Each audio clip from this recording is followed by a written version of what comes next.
Hello, my dear children. Welcome to Periwinkle, a book of science and life, class 5th. Today we are going to start with chapter number 10, that is air and water. So let's see the learning outcomes. Define atmosphere and describe composition of air, describe properties of air, discuss the layers of the atmosphere, know about importance of water, discuss methods of purification of water. The breaking point.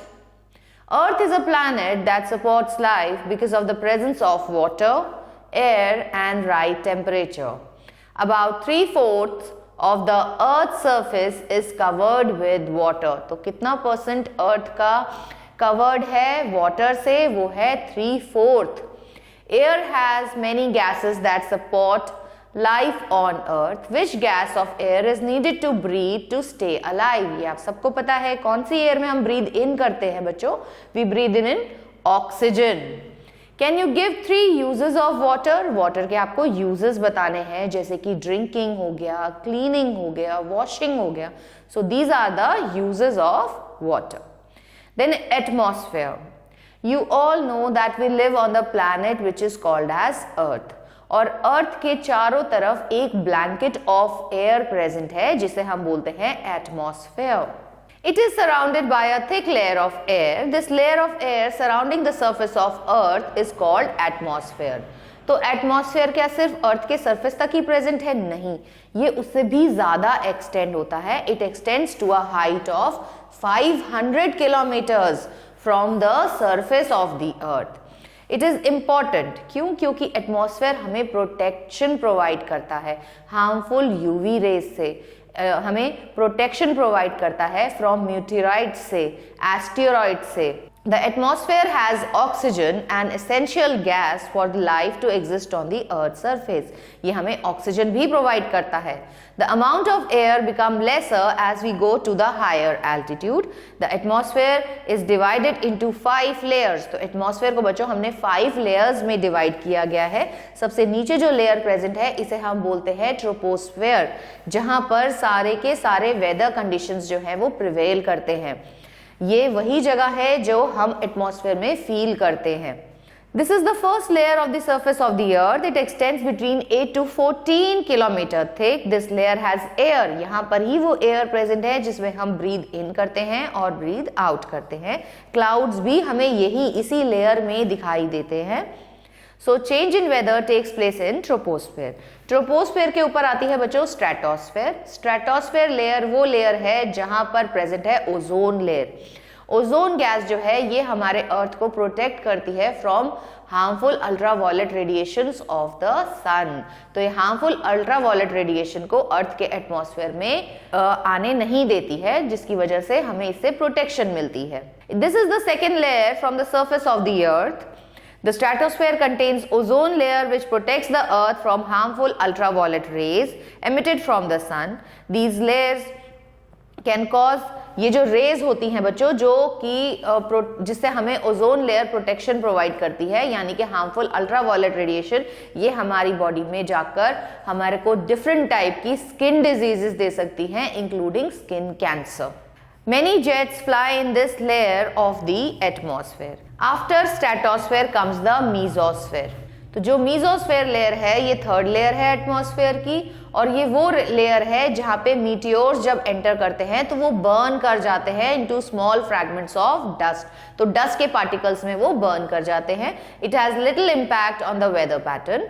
फिर आती है thermosphere. Thermo as the name indicate, that means this is the hottest layer of the atmosphere and the fourth layer of the atmosphere. Then we have exosphere. exosphere जो है ये outermost layer है atmosphere की, और ये इसकी कोई boundary नहीं है, ये merge करती है outer space में. So properties of air. Children, you all know कि हमारे आसपास air present है, लेकिन क्या हम air को देख सकते हैं? नहीं, हम एयर को नहीं देख सकते हैं, बट हम उसको फील कर सकते हैं. जब विंड ब्लो करता है तो हमें पता चल जाता है कि विंड किस डायरेक्शन से ब्लो कर रहा है. Air is a matter. तो एयर मैटर भी है. क्यों? क्योंकि इसके पास मास भी है and it occupies space also. जैसे कि आप अपने रूम में बैठे हैं तो उस पूरे रूम में एयर भी प्रेजेंट है. सो एयर ने क्या कर रखा है, रूम को ऑक्यूपाई कर रखा है, रूम की स्पेस को ऑक्यूपाई कर रखा है और उसके अंदर मास भी होता है। So air is a matter. Air has weight, तो ये शो करने के लिए बच्चों हम एक एक्टिविटी करेंगे जिसमें हम 2 बलून्स लेंगे सेम साइज के और उनको इन्फ्लेट करेंगे और फिर हम उन्हें एक टाई कर देंगे एक रॉड के दोनों साइड्स में और रॉड को बीच से हम कहीं पे हैंग कर देंगे। नाउ एक बलून को अब हम डिफ्लेट कर देंगे, उसमें से हम एयर को रिमूव कर देंगे, तो हम क्या देखेंगे कि जो हमारी रॉड है वो बेंड कर जाएगी उस बलून की तरफ जो अभी भी इन्फ्लेटेड है। तो this shows that air has weight. Then we can also show कि एयर जो है वो स्पेस ऑक्यूपाई करती है। इसके लिए आप एक टेस्ट ट्यूब लेंगे, खाली टेस्ट ट्यूब लीजिए, दैट मीन्स टेस्ट ट्यूब के अंदर क्या प्रेजेंट है, एयर प्रेजेंट है। अब हम क्या करेंगे, एक ट्रफ लेंगे, उसको फिल करेंगे हम वाटर से और अपनी टेस्ट ट्यूब को बिल्कुल सीधा उसमें इंसर्ट करने की कोशिश करेंगे। तो क्या पानी इस टेस्ट ट्यूब में मूव करेगा? नहीं करेगा। क्यों? क्योंकि टेस्ट ट्यूब जो है it is filled with air. Air पानी को अंदर नहीं आने दे रही है। लेकिन वहीं अगर मैंने इस टेस्ट ट्यूब को थोड़ा सा भी टिल्ट कर दिया तो क्या होगा, सारी की सारी एयर जो है वो एस्केप होनी शुरू हो जाएगी और वाटर जो है इस टेस्ट ट्यूब के अंदर मूव करना शुरू हो जाएगा। तो this shows that air occupies space. Then we have air exerts pressure. ये देखने के लिए हम क्या करेंगे, हम एक ग्लास टम्बलर लेंगे और उसे पानी से भर लेंगे ब्रिम तक, ताकि उसमें कोई भी एयर पार्टिकल्स प्रेजेंट ना हो। अब हम एक स्क्वायर पीस लेंगे, किसका, कार्डबोर्ड का, और उसके माउथ को, ग्लास के जो माउथ है उसको हम उससे कवर कर देंगे और फिर बहुत ही ध्यान से हम उसको, उस ग्लास को उल्टा कर देंगे। जैसे इस पोजीशन में था उसे हम इस पोजीशन में ले आएंगे और हम क्या देखेंगे कि जो कार्डबोर्ड है वो नीचे नहीं गिर रहा है। इसका मतलब क्या है कि एयर जो है इस कार्डबोर्ड पे प्रेशर लगा रही है, जिसकी वजह से कार्डबोर्ड जो है वो नीचे नहीं गिर रहा। तो this shows that air exerts pressure. Composition of the air. So you all know that air is a mixture of various type of gases. अब कौन कौन सी gases present है एयर में? सबसे पहले आती है नाइट्रोजन which is 78%, उसके बाद ऑक्सीजन which is 21% और 1% इसमें प्रेजेंट होती हैं अदर gases, जिसके अंदर होती है carbon dioxide 0.3%, argon, neon, water vapour, dust particles, ये सब इसमें प्रेजेंट होता है। The percentage of gases may vary from one place to another. Nitrogen. Now children, nitrogen is the gas जो कि हमारे एटमॉस्फेयर में सबसे ज्यादा अमाउंट में प्रेजेंट है, that is 78%. It is required by the plants to make protein. लेकिन plants जो हैं डायरेक्टली नाइट्रोजन फ्रॉम एटमॉस्फेयर नहीं ले सकते, उनको नाइट्रोजन चाहिए होती है इन the form of nitrates and nitrides, जो कि या तो लाइटनिंग के टाइम पे बनता है या फिर जो एक बैक्टीरिया होता है राइजोबियम, जो कि रूट नोड्यूल्स में रहता है प्लांट्स के, वो कन्वर्ट करके प्लांट्स को प्रोवाइड करता है। It is required by the plant for their growth, but plants cannot absorb nitrogen directly from the air. Bacteria in the soil converts free nitrogen into nitrogenous compound which can be easily absorbed by the plants. हमें भी ये चाहिए, animals को भी चाहिए होता है nitrogen in the form of protein, तो उनको कहां से मिलता है? By eating the plants. They get it from plants. Nitrogen also controls burning during combustion. इसीलिए तो नाइट्रोजन 78% प्रेजेंट है हमारे एटमॉस्फेयर में, क्योंकि ऑक्सीजन जो है वो एक कंबस्टिबल गैस है, आग पकड़ लेती है, लेकिन नाइट्रोजन क्या करती है? आग बुझाने का काम करती है। इसलिए हमारे एटमॉस्फेयर में आग ना लग जाए, इसीलिए ही 78% ऑफ नाइट्रोजन जो है वो एटमॉस्फेयर में प्रेजेंट है। Then we have oxygen. Oxygen you all know is a very important gas, ये हमारे सर्वाइवल के लिए बहुत इंपॉर्टेंट है। अगर ऑक्सीजन नहीं होगी तो हम जीवन नहीं जी पाएंगे। All living organisms need oxygen for breathing. Oxygen क्या करती है? ऑक्सीजन जो फूड बनता है by the process of photosynthesis, उस फूड को ऑक्सीडाइज करने का काम करती है ताकि एनर्जी रिलीज हो सके। Carbon dioxide is produced which is released in the air when we exhale.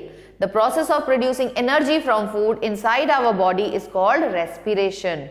Oxygen is required for burning. Then we have carbon dioxide. बच्चों, कार्बन डाइऑक्साइड का जो अमाउंट है एटमॉस्फेयर में वो बहुत कम है, लेकिन इट इज वेरी इंपॉर्टेंट। अगर कार्बन डाइऑक्साइड नहीं होगी तो प्लांट्स जो है खाना नहीं बना पाएंगे by the process of photosynthesis, और life will not be possible on earth. इसीलिए कार्बन डाइऑक्साइड भी बहुत इंपॉर्टेंट गैस है। Oxygen is produced in the process which is released in the air. Carbon dioxide does not support combustion and is used to extinguish fire. तो इसीलिए हम इसे जो हमारे फायर एक्सटिंग्विशर्स होते हैं, सिलेंडर्स होते हैं, उनमें हम कार्बन डाइऑक्साइड को यूज करते हैं क्योंकि ये कंबस्टिबल गैस नहीं है.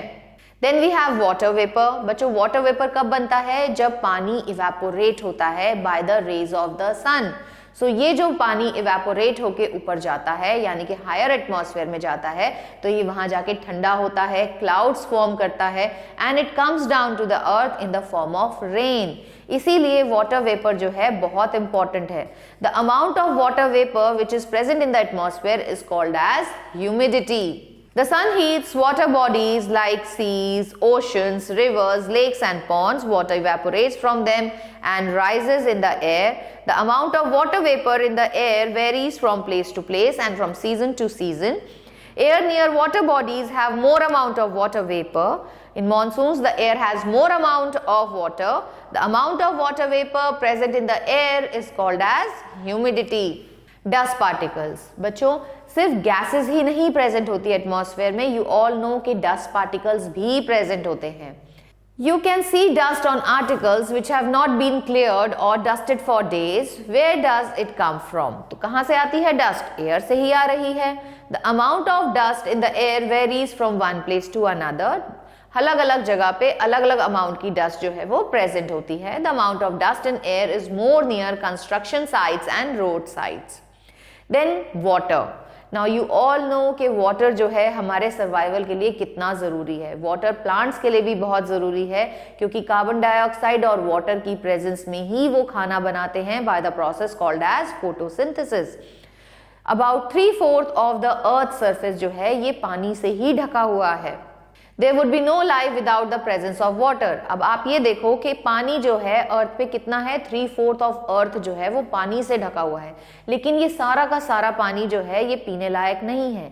इसमें से 97% वाटर जो है बच्चों वो सॉल्टी वाटर है. मतलब उसे हम कंज्यूम नहीं कर सकते हैं. और सिर्फ 3% वाटर ही ऐसा है जो फ्रेश वाटर है जिसको हम ड्रिंक कर सकते हैं. About 70% of the fresh water is found in solid forms in glaciers, ice caps. 29% is found underground and remaining 1%. सिर्फ 1% पानी ही ऐसा है जो रिवर्स, लेक्स, पॉन्ड्स में प्रेजेंट है जिसको हम कंज्यूम कर सकते हैं. We use water for drinking, bathing, cleaning, washing and mopping. Water is used for agriculture. Agriculture में plants को पानी देने के लिए, irrigation के लिए हम water को use करते हैं. Industries में use करते हैं. Construction work के लिए हम पानी को use करते हैं. Water is also used to generate electricity. जो dams में पानी stored होता है उससे हम electricity भी बनाते हैं. It is used to extinguish fire. Water is a universal solvent. Children you all know कि पानी जो है ये ज्यादातर सब्सटेंसेस को अपने अंदर डिसॉल्व करने की क्षमता रखता है, इसीलिए इसे यूनिवर्सल सॉल्वेंट का नाम दिया गया है. Water also contains some impurities which are insoluble. तो हम इन इम्प्योरिटीज को पानी से कैसे निकाल सकते हैं? By using different techniques. कौन कौन सी टेक्निक्स हैं वो? सेडिमेंटेशन हो सकता है, डिकेंटेशन एंड इवन फिल्टरेशन. तो सबसे पहले हम सेडिमेंटेशन एंड डिकेंटेशन की बात करते हैं बच्चों. सेडिमेंटेशन में हम क्या करते हैं कि हम मडी वाटर लेते हैं और उसको एज इट इज छोड़ देते हैं थोड़े टाइम के लिए. तो मड जो होती है वो पानी से हैवी होती है, इसीलिए वो पानी में नीचे सेटल डाउन कर जाती है और ऊपर जो है वो क्लियर लिक्विड जो है हमें दिखाई देता है. फिर हम बहुत ही सावधानी से इस क्लियर लिक्विड को दूसरे कंटेनर में पोर कर लेते हैं जिससे हमारा पानी और मड जो है वो सेपरेट हो जाता है. इसी प्रोसेस को हम बोलते हैं sedimentation and decantation. This method is used for removing an insoluble solid from a liquid. The solid component being heavier settle down at the bottom of the container. The process of settling down of insoluble impurities is called sedimentation. Layer of impurity called sediment. तो नीचे जो ये बैठ जाता है इसे बोलते हैं हम sediment. The liquid component being lighter forms a layer above the sediment. It is separated by pouring into another container. और इस process को क्या बोलेंगे? Decantation. Now have a look on activity. Take some water containing insoluble impurities in a beaker, say muddy water. Allow it to stand for 15 minutes. तो 15 minutes बाद हम क्या देखेंगे कि मड जो है वो हैवी होती है, इसीलिए वो पानी में नीचे सेटल डाउन कर जाएगी. Gently pour the clear water into another beaker.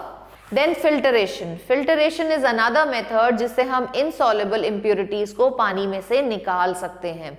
The mixture is allowed to pass through a filter paper or muslin cloth. The filter paper contains tiny holes जो सिर्फ पानी को ही अपने थ्रू पास होने देता है और impurities जो हैं वो फिल्टर पेपर के ऊपर रह जाती हैं और जो ये impurities फिल्टर पेपर के ऊपर सेटल डाउन होती हैं हम इसको बोलते हैं रेजिड्यू. तो इसके लिए हम एक एक्टिविटी कर सकते हैं बच्चों. हम एक फिल्टर पेपर लेंगे, सर्कुलर फिल्टर पेपर लेंगे, उसको फोल्ड करेंगे और उसका एक कोन बनाएंगे. फिर उसको हम फनल में इंसर्ट कर देंगे और नीचे रखेंगे एक बीकर. फनल लेंगे अपनी जिसके अंदर हमने क्या लगा रखा है, filter paper. Then muddy water लेंगे और इसको हम इसमें से पास कर देंगे.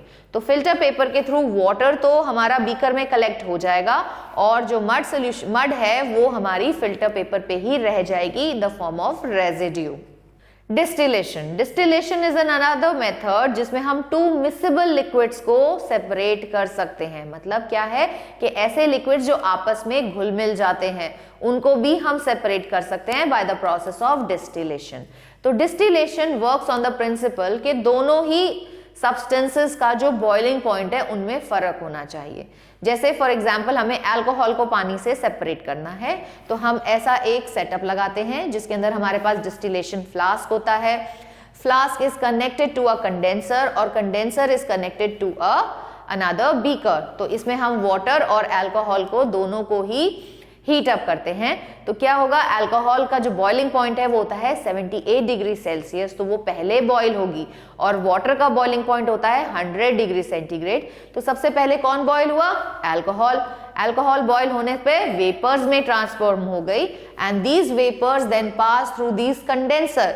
अब कंडेंसर में क्या है, यहाँ पर क्या होगा कि जो अल्कोहल के वेपर्स बने हैं वो ठंडे हो जाएंगे और ठंडे होके वो ड्रॉप बाय ड्रॉप यहाँ पर हमें कलेक्ट होते दिखाई दे जाएंगे. तो जो बाकी रह गया वो रह गया पानी इसमें जिसको हम सेपरेट आउट कर सकते हैं. Now portable water. The drinking water जिसको हम पी सकते हैं उस पानी को हम बोलते हैं पोर्टेबल वाटर. तो ये जो हम पानी सरफेस से लेते हैं, ग्राउंड सोर्सेज से लेते हैं, ये हमारे पीने के लिए जो होता है ये सेफ नहीं होता, हमें इसे साफ करना होता है. तो हम इसको कैसे साफ करते हैं, हम इसको लार्ज टैंक में लेते हैं और इसको अलाउ कर देते हैं टू सेटल डाउन. तो क्या कर रहे हैं हम, सेडिमेंटेशन का प्रोसेस कर रहे हैं. तो क्या होगा, जो हेवियर इंप्योरिटीज हैं they will all settle down. इसी के अंदर बच्चों we can add alum also. Alum क्या करता है, alum helps in the process of loading. वो हेवी पार्टिकल्स के साथ यानी कि सैंड पार्टिकल्स के साथ कंबाइन कर जाता है and it causes them to settle down faster. After sedimentation clear water is pass through sand bed. फिर हम क्या करते हैं, इस पानी को पास करते हैं सैंड बेड से which act like a filter paper. ये बिल्कुल वैसे ही काम करता है जैसे कि एक फिल्टर पेपर करता है. फिर सस्पेंडेड इंप्योरिटीज जो इसके अंदर प्रेजेंट होती हैं, इस पानी के अंदर अभी भी प्रेजेंट थी, वो सब कहाँ रुक जाएंगी, सैंड बेड में. और जो फिल्टर वाटर है अब इसको हम डिसइंफेक्ट कर सकते हैं बाय एडिंग क्लोरीन टैबलेट, जो कि इसके अंदर प्रेजेंट जितने भी जर्म्स प्रेजेंट होंगे उन सबको मार देगी. Potassium permanganate is another chemical which can be added to water to kill the germs. Water cycle. Now water cycle is the journey of water between land and air. तो क्या होता है बच्चों, सबसे पहले सन की रेज पड़ रही हैं कहाँ पर, सीज पे, ओशन में, लेक्स में, रिवर्स में. इसकी वजह से क्या होता है, पानी इवेपोरेट होता है. पानी जैसे ही इवेपोरेट होता है, इट यू ऑल नो कि hot air has the tendency to rise up. तो वो ये ऊपर की तरफ को, एटमॉस्फेयर की तरफ को मूवमेंट शो करता है. ऊपर एटमॉस्फेयर में जाके ये पानी जो है ये ठंडा हो जाता है and it forms droplet of water. These droplets of water get collected in the form of clouds. और जब क्लाउड सैचुरेट हो जाते हैं वाटर से, they fall down in the form of rain. तो जो पानी इवेपोरेट करके एटमॉस्फेयर में गया था वो वापस से अर्थ पे लौटा दिया जाता है इन the form of rain. And this is the continuous cycle which is being operated in the atmosphere. Water cycle is the journey of water from land to the air and back to land again. Water evaporates due to heat of sun from water bodies, rises high in the air, it cools down, changes to water droplets which become closer and forms clouds. As more water vapor cools down to form clouds, droplets become larger and heavier. When the clouds become very heavy, water falls down to the ground as rain. The process by which water vapor forms cloud and falls as rain is called as precipitation. Rain water वापस से flow कर जाता है किसमें? Water bodies में. This water in the water bodies again evaporates and form clouds in the atmosphere and falls as rain. तो ये process कैसा है बच्चों? ये continuous process है जो nature में चलता आ रहा है. Have a look on wrap up. Atmosphere is the layer of air that surrounds the earth. Atmosphere is divided into 5 layers. कौन कौन सी हैं वो? Troposphere, stratosphere, mesosphere, thermosphere and exosphere. Troposphere is the first layer of the earth. Weather changes in this layer. Air is invisible, air has weight and occupies space. Air is needed for burning. Air is a mixture of many gases. The main gases of the air are nitrogen, oxygen, carbon dioxide and water vapor. Other gases कौन कौन सी हो सकती हैं? Hydrogen है, ozone है, helium, krypton, argon. About 3/4 of the earth's surface is covered with water. About 90% of total weight water is salt water which cannot be used. Heavier insoluble impurities from water can be removed by sedimentation and decantation. Suspended lighter impurities can be removed from water by filtration. Chlorine gas and crystal of potassium permanganate are added to water to kill germs. Process by which water vapor present in atmosphere condenses and falls down as rain is called precipitation. The journey of water in different forms from land to air and back to land again is called water cycle. Now see the check your progress. First is tick the correct option. The hottest layer of atmosphere is thermosphere. Which of these is a property of air? कि air has weight. This gas is required by plants to manufacture their own food. It is carbon dioxide. The gas is required by all living organisms for their growth. This is nitrogen. बाकी के parts बच्चों आप अपने आप से अपनी practice notebook में practice करेंगे. Fill in the blanks with appropriate words given in the bracket. Only -% of total water is fresh water. It's 3%. Oxygen gas is produced during photosynthesis. Oxygen is needed for burning.